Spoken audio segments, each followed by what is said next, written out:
Effectivement, Chérif Cheikh Ahmed Tidiane Diop, c'est avec beaucoup de plaisir que nous recevons Assane Dioma Ndiaye. Maître, vous êtes le président de la Ligue sénégalaise des droits de l'homme, c'est bien ça.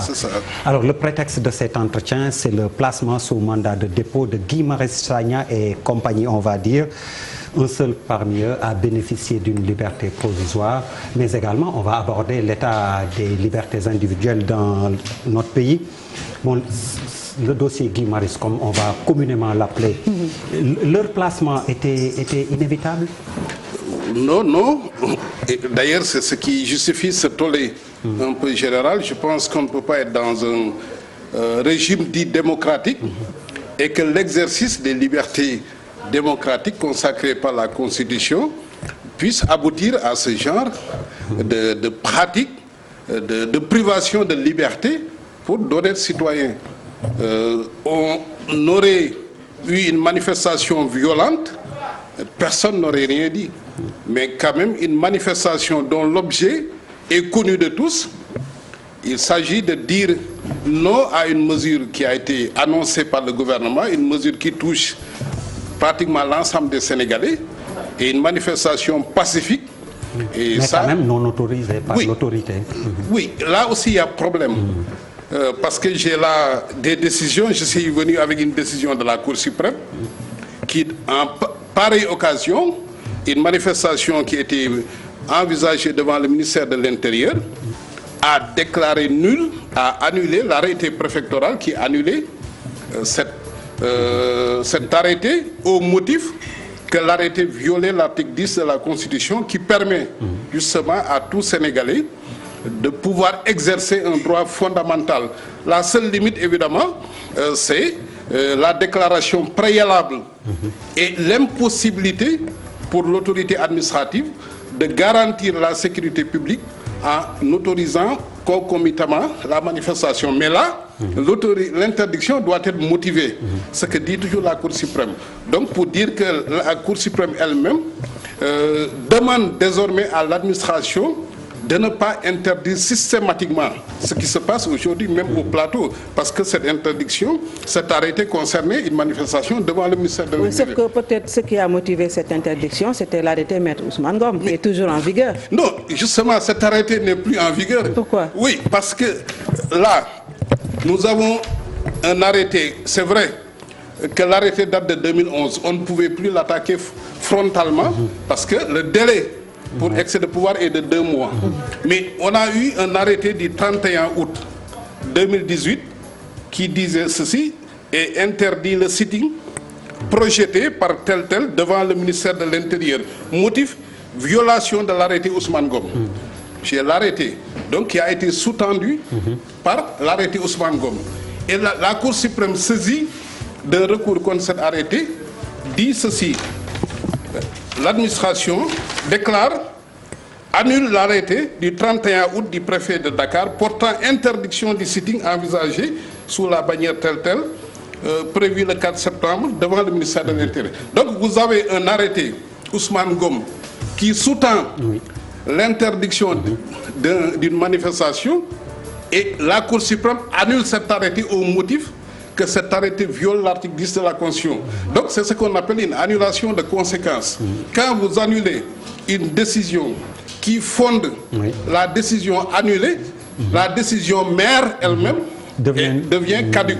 C'est ce qu'on appelle, et cela résulte de l'article 56, 6e de la Cour suprême, qui dit que l'arrêté arrêté, ainsi que toute décision qui fonde cet arrêté ou en est l'application et une honnêteté, donc est annulée de plein droit sans qu'il soit besoin d'entreprendre une autre procédure. Donc aujourd'hui, je pense que le ministre de l'Intérieur à l'époque même avait reconnu que désormais le gouvernement ou le préfet ne pouvait plus fonder une annulation sur la base de l'arrêté Ousmane Ngom. Il demeure maintenant que si l'administration a des motifs légitimes d'interdire, nous n'avons pas de problème, parce qu'il est possible qu'il y ait un concours de circonstances, qu'il y ait des visites d'un président étranger, qu'il n'y ait pas suffisamment de forces publiques. Mais là, l'administration motive.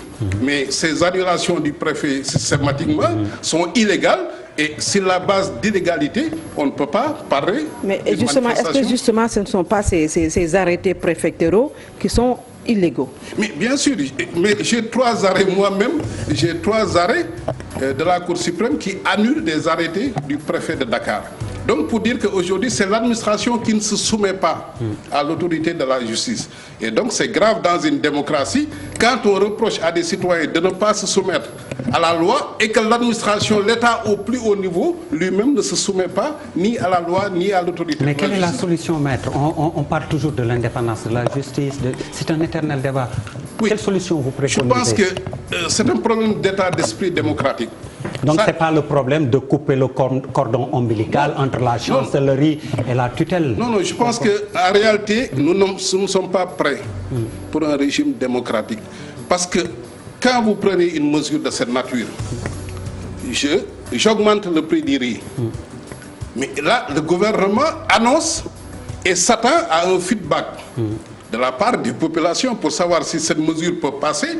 Dans combien de pays on a annoncé des mesures de cette nature, et quand il y a des manifestations hostiles, le gouvernement s'est réajusté pour dire que, ah, attention, je voulais faire ça, mais j'entrevois à travers les signaux que me lance mon peuple que cette mesure est impopulaire et je me rétracte. Donc aujourd'hui, le gouvernement devait être dans une dynamique d'acceptation de cette expression plurielle. Ou bien elle estime que l'opposition à cette annonce, elle est minime, le gouvernement passe outre, et s'il n'y a pas lieu d'arrêter les gens, de les mettre sous mandat de dépôt, parce qu'ils sont là, nous sommes contre la hausse annoncée. On va jusqu'au palais, mais on les disperse, ils rentrent. Mais si le gouvernement estime que la mesure passe, tant mieux. Mais si par contre, dans une démocratie, un gouvernement se rend compte que la mesure qu'il entend prendre n'est pas acceptée par son peuple, il doit se réajuster. Et c'est ça l'objectif, la vertu de la pluralité, de la liberté d'expression en matière démocratique. Ça permet aux gouvernants d'avoir un feedback de leur peuple. Mais quand un régime démocratique dit « je fais ce que je veux ». Mais aujourd'hui, est-ce que la société civile aussi n'a pas failli quelque part à sa mission, qui est celle de la préservation des acquis et avancées démocratiques? Oui, on ne vous entend pas trop dans ça. Je pense plutôt à une lassitude. On est dans une sorte de mythe sisyphien. Depuis 2000, vous nous entendez poser les mêmes débats et on a toujours les mêmes pratiques stéréotypées.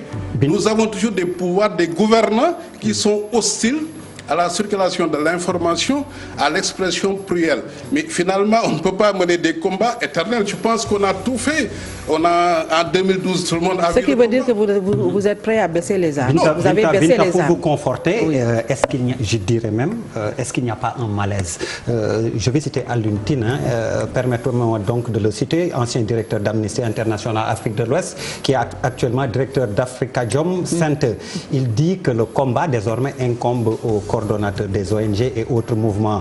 Et il dit aussi ne pas vouloir vous brûler la politesse, et il vous nomme nommément donc vous, Birahim Seck, Sadikh Niasse, les Cheikh Tidiane Dièye, Aliou Mané, Moundiaye Cissé. Bon, je vais pas tous les citer comme lui l'a fait. Il a été interpellé par un internaute. Oui, c'est un internaute sur un site et puis les médias ont repris. Il n'y a pas un malaise? Oui, c'est vrai que le peuple ne suit pas, disons. Il y a eu toujours des personnes avant-gardistes qui se sont sacrifiées, qui ont voulu tirer le peuple, essayer donc d'amener ce peuple, des fois, les canaliser, mais c'est un peu difficile au Sénégal. Et moi, je pense que c'est vrai qu'il y a une rupture entre la société civile d'avant 2012 et la société civile après 2012. C'est vrai que nous avons ces jeunes, Guy Marius Sagna, Cheikh Tidiane Dièye, Y'en a marre, mais nous étions une société civile qui était très forte, des personnalités. Il y avait moi-même, il y avait Feu Mohamedou Mbodj, il y avait Alioune Tine, il y avait l'autre Mohamedou Mbodj qui est toujours là. Il y avait donc Y'en a marre qui était à nos côtés, et il y avait une presse également qui nous soutenait, il faut le dire. Et là aussi, on ne sent plus. On ne vous soutient plus là? Non, je dis qu'on ne sent plus ce combat citoyen, parce que la presse, au-delà d'être un vecteur de l'information, de 2000 à 2012, a été aussi dans un combat démocratique. La presse a toujours dénoncé de façon vigoureuse et accompagné. Mais cette presse est toujours dans cette mission, maître. Oui, et nous n'arrêtons pas. Nous n'arrêtons pas d'être je dans ne cette généralise mission. pas, mais tout le monde sait que, d'ailleurs, un ancien président a dit, si je suis battu, c'est à cause de la presse. Il n'a pas dit à cause de la société civile ni de l'opposition. Et pour vous dire combien la presse a joué un rôle extrêmement vigoureux. C'est vrai qu'elle est toujours dans cette dynamique, notamment la presse que je fréquente aujourd'hui, vous-même, RFM, le groupe, tout. Et il y a d'autres organes, mais avouez qu'on a réussi quand même à un peu. Vous êtes en train de jeter l'opprobre sur la presse face à une société civile défaitiste?